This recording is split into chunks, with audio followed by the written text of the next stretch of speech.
Chegamos aqui na Steph, na casa da mãe dela. Vamos chamar ela? A gente começa esse episódio na casa da Stephanie Silva, nossa colega de trabalho aqui no Datalab. Stephanie! Não, mas eu vou dar o jeito de voltar. Oi, tudo bom? Ela mora na Maré e, como muitos moradores daqui, ela enfrenta muitos problemas com o elemento mais vital para a vida de todo ser humano: a água. Eu sempre vi, né, minha mãe enchendo os baldes. Muitas das vezes a gente acordava mais cedo pra poder encher o balde. Às vezes minha mãe não dormia, pra ela poder, conseguir água, pra gente ter água no outro dia. Então ela meio que trocava, né, o dia pela noite pra gente poder ter água. A Batalha pela Água na Maré é o tema do 4º episódio dessa temporada especial do Datalab.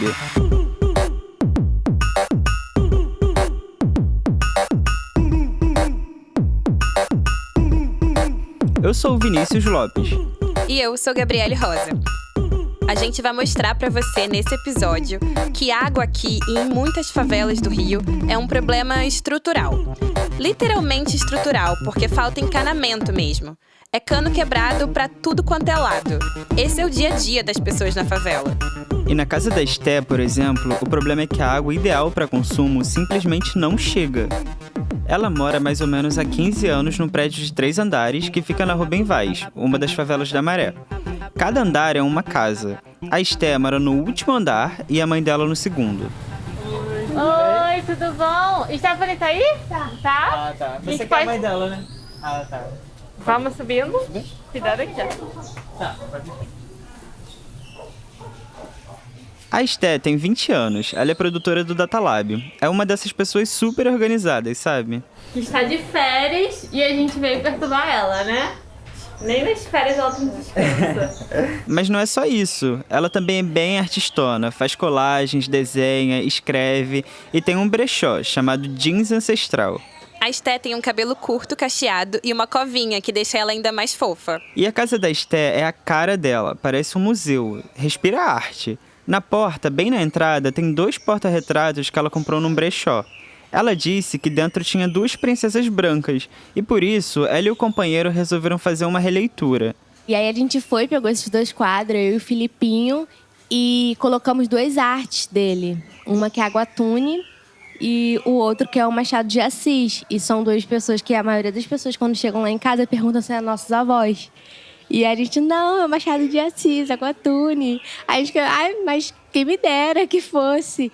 A mãe da Esté, a Inácia, é nordestina. Veio pra cá com 15 anos e foi morar em Santo Cristo, onde a Esté nasceu. Depois ela se mudou pra Maré, primeiro no Parque União e depois na Rubem Vaz. E com o tempo, os problemas com a água começaram a aparecer. Ali no Parque União, a gente já tinha água encanada. Então, a gente tinha água na bica, tinha água no chuveiro. E isso mudou quando a gente foi para Rubens Vaz. E aí esse contexto mudou pensando que a gente não tinha água nas torneiras e no chuveiro. E isso foi muito diferente para mim. Por mais que eu tivesse tido contato no Parque União com a água, eu convivendo com outras pessoas, com outras crianças naquele contexto. E eu via que tinha água encanada na casa dela e não tinha na minha. Por ela ter vivido tanto tempo nessa situação, ela acabou normalizando esse problema com a água. Eu morei nessa casa com a minha mãe 13 anos. E desses 13 anos, muito pouco tomei banho no chuveiro. A Esté falou que nesse tempo era comum ver a mãe acordar no horário que a água caía, de madrugada. Ou trocar o dia pela noite para encher os baldes e lavar a roupa. Ela ainda tem, né, essa rotina de acordar cedo. Às vezes, eu acordo 3 horas da manhã, eu acho que é alguém mexendo em alguma coisa. E é ela lavando a roupa, ela enchendo os baldes. Mas há 2 anos, ela se mudou para o primeiro andar do prédio. Só que essa casa tinha um mesmíssimo problema. Quando eu morava com a minha mãe, eu tinha mais acesso àquela água porque ela acordava mais do que eu. E aí, quando eu fui morar sozinha, que eu comecei a encher os meus próprios baldes, isso começou a me indignar muito, de uma forma de, gente, se eu não tirar um tempo para encher uma coisa que é básica, que é a água, eu não consigo ir trabalhar. Tipo, desorganiza a minha rotina toda. E é uma água, tipo, é uma coisa básica, que todo mundo deveria ter. A Esté contou que ela só foi realmente entender essa organização da água quando ela foi morar sozinha. Eu acordava cedo pra tomar banho, eu acordava cedo pra conseguir lavar a louça do lado de fora. Tinha que me organizar pra ter o balde do banheiro cheio, pra poder jogar no vaso, tomar banho. Então isso tomava o dobro do tempo de uma pessoa que tem uma água encanada. Parecia que eu tava trabalhando pra SEDAI, porque eu precisava encher coisas pra ter acesso dentro da minha casa. Foi aí que a Esté conversou com o proprietário e pediu para se mudar para a casa do 3º andar. Isso começou a me encher muito, ao ponto que eu falei, não, eu preciso me mudar para casa de cima, sei lá, aonde tem água encanada, porque não dá pra gente pagar aluguel por uma coisa que é um direito nosso e que não se resolve. Então, naquele momento que eu vi que era uma solução pra mim, era subir pra casa de cima. Até mesmo se caso minha mãe precisasse de água, ela teria um lugar que ela pudesse pegar água, tomar um banho no chuveiro. E aí, se mudando pro último andar, a vida da Esté melhorou um pouco. Atualmente, né, como eu não moro mais com ela, por incrível que pareça, a casa de cima tem uma caixa. E aí eu tenho acesso à água, no chuveiro, na bica. E a minha mãe não. Ela ainda assim continua tendo essa problemática de ela não ter água na bica, no chuveiro. E aí ela tem uma bica suporte, poderia dizer assim, que fica do lado de fora e ela vai diretamente, tem uma ligação diretamente com essa caixa, que a bomba faz o processo, né, e vai para essa caixa. Mas você acha que os problemas com a água acabaram por aí? Lá em casa, por mais que tenha caixa, ela não é água para beber. Ela não é uma água potável, limpa. Muitas das vezes, a água da rua, ela vem com areia, ela vem com bichinho. Essa água que vem pouco ainda é muito precária. Eu tenho cisma de água. Porque quando a água, tipo, eu boto num copo, eu levanto o copo e fico assim, olhando pra dentro do copo, vendo se tem algum bicho, alguma coisa. E aí minha mãe fica falando que eu sou muito cismada também. De tipo, Stephanie, não tem nada, que não sei o quê. Essa não é a realidade só da Esté. É uma realidade bem comum para os moradores de favelas e subúrbio do Rio de Janeiro. É muito engraçado que a gente escuta muitas pessoas falando para economizar água, ter um consumo mais consciente, mas isso praticamente foi imposto pra gente na favela. A gente normalizou economizar água, ferver água suja para beber. E faz tanto tempo que é assim que a gente não sabe direito porque em pleno 2021 a favela ainda não consegue ter o direito mais básico do ser humano, que é acesso à água potável. A gente já avançou em tantas tecnologias no mundo, por que não conseguem fazer com que a água chegue aqui? Essa dúvida a gente queria muito tirar com a SEDAI, que é a Companhia de Água e Esgoto do Estado do Rio de Janeiro. A gente tentou marcar uma entrevista com eles por 3 meses, mas foi só enrolação.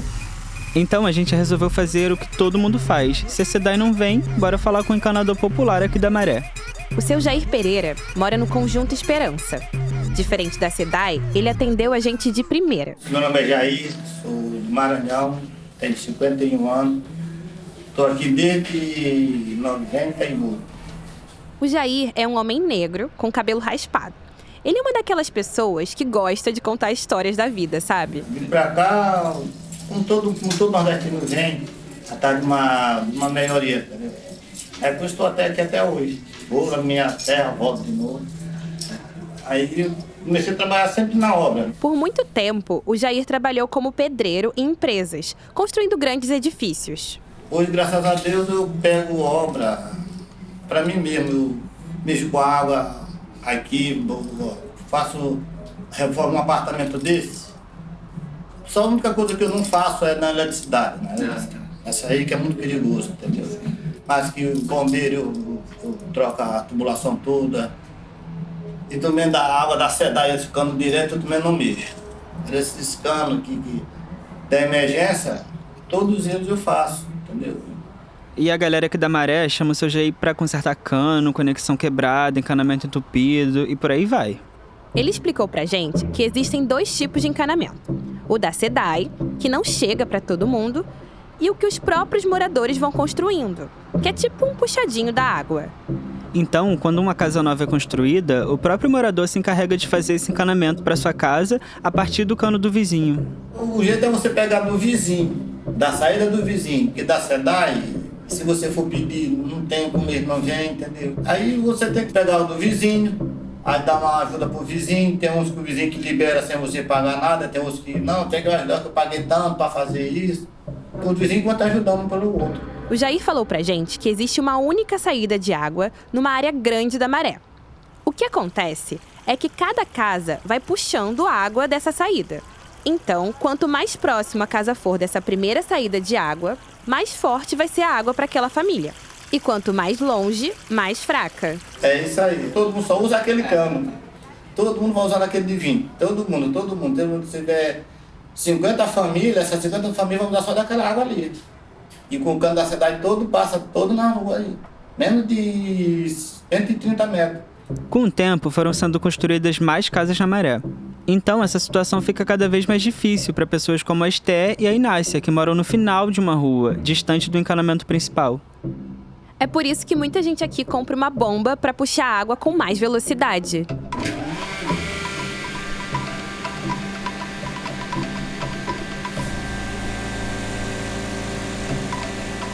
A bomba custa mais ou menos R$500, e mais o preço da mão de obra do Jair fica em R$1.200, um valor que nem todo mundo pode pagar, né? É aquele negócio. Se a minha bomba é melhor do que a sua, quando eu ligar a sua vai ficar sem água. A minha vai puxar a água. E aqueles que não tem bomba, esse mesmo aqui não tem água. E mesmo a água é fraca, entendeu? E acaba que as pessoas que moram mais longe da saída de água só conseguem água de madrugada, quando as pessoas que moram mais perto estão dormindo e o consumo diminui. Detalhe, a situação piora no verão, que é o momento que todo mundo tá usando mais água em casa. Tem piscina, mangueira, chuveirão ligado na rua. Não dá pra gente falar de todos os problemas com a água nesse episódio. Mas o que a gente queria saber é por que eles ainda estão tão presentes. Então a gente resolveu conversar com uma pesquisadora e a gente encontrou a Andresa Gouveia. Além de doutoranda em meio ambiente na UERJ, ela é cria de São Gonçalo, município da região metropolitana do Rio. Ela conta que voltou a estudar quando já era mãe. Com 24 anos, meu filho com 4 anos, eu falei, não vou fazer Enem de novo, porque na verdade foi só um momento mesmo de estabilizar minha vida, só que eu falei, não, eu gosto de estudar, eu não posso me contentar em ser dona de casa apenas, né? E aí, a Andresa estava entre fazer gestão ambiental na FRJ e administração na Universidade Federal Rural aqui do Rio de Janeiro. Como eu moro aqui em São Gonçalo, com filho, com casa, não tinha como eu ir para rural. Então, acabou que eu fui para a área ambiental meio de paraquedas, não foi a minha primeira opção, mas dentro da parte de deslocamento, dentro das minhas condições, era o que dava para eu fazer. E aí, acabou que eu me apaixonei pelo meio ambiente. Foi um amor por acaso, mas que deu muito certo. Já no início da graduação, a Andresa já estava pensando em fazer uma monografia sobre São Gonçalo. Quando eu entrei na graduação, eu queria justamente aproveitar e tentar produzir para cá. Então, tentar contribuir com o município, já que é muito escasso de tudo. E ela conseguiu. Ela fez um trabalho sobre educação ambiental nas escolas públicas do município. E no mestrado e doutorado, ela aprofundou ainda mais essa relação moradora-pesquisadora. E hoje, ela é uma super especialista sobre acesso aos recursos hídricos e saneamento básico. E quando a gente acaba tendo o conhecimento, te abre a percepção, você começa a ver que as coisas não são naturalizadas, que as coisas não são daquele jeito, porque tem que ser, mas na verdade é uma realidade que é construída. E a falta de conhecimento faz com que você aceite aquela realidade como sua e que você não conteste aquela realidade. Esse é um assunto que a gente sempre traz aqui e já até falamos nesse episódio. Por que a gente naturaliza os problemas ambientais nas periferias? Eu moro num bairro assim, se eu não morasse num bairro assim, eu teria mais de acesso. Mas fazer o quê? Eu moro nesse bairro, então eu tenho que aceitar. Então você começa a ver que isso tudo é muito internalizado. E eu também, outrora, eu internalizava esse pensamento, né? E aí você começa a perceber, dentro do que você começa a estudar tudo, que na verdade são discursos, são políticas que realmente são passadas para a massa internalizar e realmente não reivindicar. Aceitar aquela realidade como natural, como sua, e não ir atrás de uma melhor situação, de uma melhor qualidade de vida, né?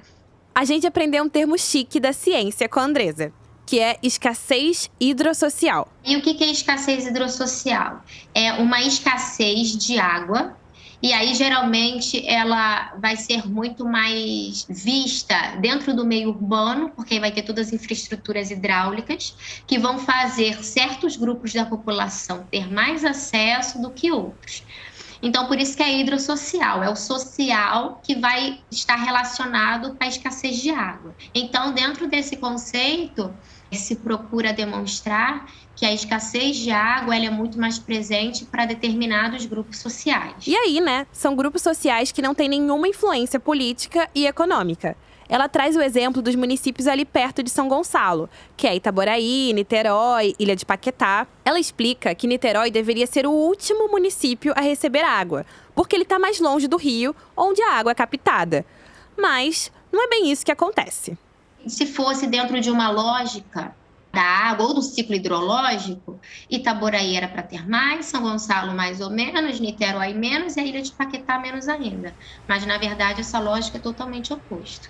É Niterói, Rio de Janeiro, São Gonçalo e Itaboraí. Então, você vê que é totalmente contramão do que seria a lógica se fosse por um rio mesmo, sem intervenção humana. Ou seja, na hora de escolher quem receberia água primeiro para construir os encanamentos, decidiram privilegiar Niterói. Então, a minha pesquisa é mostrar que há uma escassez de água produzida socialmente por questões políticas, por questões de escolhas mesmo, que você vai privilegiar as populações com melhor condições socioeconômicas do que as populações que têm uma menor representatividade econômica e social e política. Na hora da divisão da água, se escolhem locais que vão dar mais retorno financeiro. E aí, como ela falou, a falta de conhecimento faz com que as pessoas acreditem que um lugar só não tem água por um problema dos próprios moradores. Mas não, ali não tem água por falta de um investimento público. E a coisa vai ficar pior. Então, a gente tem um problema agora que com a privatização, mas também que eles têm ali o modelo a ser seguido, tem um plano a ser seguido, mas se a gente vê que a SEDAI, já sendo uma empresa pública, que tinha algumas ações que não era do governo, tudo, e você vê que, querendo ou não, já tinha algumas características de viés privatista, não eram todas, mas eram algumas características, você vai ver que é uma empresa totalmente privatista, que vai querer dar retorno para acionista, e ainda mais que grande parte do capital financeiro está vindo fora do Brasil, que está vindo investimento. Se você escutou o nosso último episódio sobre esgoto, você deve lembrar o que a gente falou sobre privatização da SEDAI. A empresa do Estado, que deveria cuidar do esgoto e das águas do Rio, acabou de ser vendida por mais de 22 bilhões de reais para empresas gigantescas de capital estrangeiro. Eles não vão querer investir apenas por altruísmo, que não é altruísmo, na verdade é dever, é universalização, é direito humano. Mas, na verdade, não vai ser a prioridade deles. Porque de uma empresa pública já não era prioridade. Dentro de escolha, eles ainda escolhiam áreas com retorno garantido. Dentro de uma ótica privatista, a tendência, por mais que os documentos digam uma coisa, a tendência é que venha a ser ao contrário do que os documentos vão dizer. Então, o que falta mesmo é o Estado priorizar o ser humano, priorizar a população e não o dinheiro, o retorno financeiro. O problema é que aqui no Rio de Janeiro, as ligações oficiais de água não garantem a qualidade, né? Tudo que você tenta mudar uma lógica é muito difícil no início. Por quê? Porque você tem que mudar o sentido das coisas. Mas é você também levar o esclarecimento para a população que muitas vezes você ter uma água oficial é melhor do que você ter uma água clandestina, porque você vai ter garantia de qualidade. Muitas vezes você faz a sua própria encanação e às vezes ali ele pode estar cruzando com um problema do lançamento do efluente do outro e ali pode ter um problema que você pode estar tendo contaminação cruzada sem você perceber e que você tendo uma ligação oficial você tem por onde reclamar, você não precisa furar o seu cano, você ir lá consertar. Isso na verdade que era para fazer o poder público, não é a população, porque isso é infraestrutura. A Andresa acredita que o que pode ser feito é uma tarifa social, que é basicamente cobrar um valor de acordo com cada realidade. Para ela, isso evita que alguém fique prejudicado, mas garante que o Estado dê acesso a uma água segura e de qualidade para todas as pessoas em um valor que cada um pode pagar. Porque a água é um direito humano. O problema é que aqui no Rio de Janeiro as ligações oficiais de água não garantem a qualidade, né? O manancial mais importante da região metropolitana está poluído por esgotos domésticos e industriais. Quando eles falaram dos incidentes com geosmina no início de 2020 e 2021, quer dizer que milhares de pessoas estão com suas saúdes e rendas comprometidas. É por isso que muita gente tem comprado água mineral por meses. Ainda tem outra coisa. Mesmo pagando a conta de água certinha, tem gente que tem problemas recorrentes de falta de água. Aí não dá, né? Infelizmente, quando você olha em volta, e aí você vê a população da Baixada Fluminense, aí você vê o RJTV, você vê os jornais, pessoas que chegam lá com a conta de 200 e pouco, de 300 reais, e que abre a bica, não tem água. E aí você fala, realmente, eu vou botar hidrômetro na minha casa para quê? Para chegar uma conta, eu ficar devendo e não ter água. Então, o poder público não passa essa segurança. Com privatização ou sem privatização, continua sendo responsabilidade e dever do poder público garantir a nossa água de qualidade. E é isso que a gente vai continuar cobrando aqui no Datalab e no Cocosap. No próximo e último episódio dessa temporada especial, nós vamos falar dos custos reais para a solução desse problema que a gente entendeu aqui que é político. O Datalab é um podcast do Datalab e está disponível em todas as plataformas de áudio. Essa temporada especial sobre saneamento básico tem apoio do Instituto Serrapilheira e faz parte do Cocosap, um projeto do Datalab de geração cidadã de dados sobre o saneamento da maré. Você pode saber mais em cocosap.datalab.org. Você também pode apoiar o Cocosap e outros projetos da gente no datalab.org/apoie. O roteiro e a apresentação são feitas por mim, Vinícius Lopes, Gabriele Rosa e Gilberto Vieira. A pesquisa e a produção são do Luiz Fernando Filho e da Ruth Osório. A trilha sonora, edição e mixagem é do Kainan Bomilcar. A supervisão é da Clara Sacco, a consultoria é da Gisele Regatão, o design é do Nicolas Noel e Juliana Messias, e as redes sociais são feitas pela Eloá Mota e Maria Ribeiro. A gente agradece muito a participação de cada um dos entrevistados para esse episódio e toda a equipe do Datalab. A maré resiste.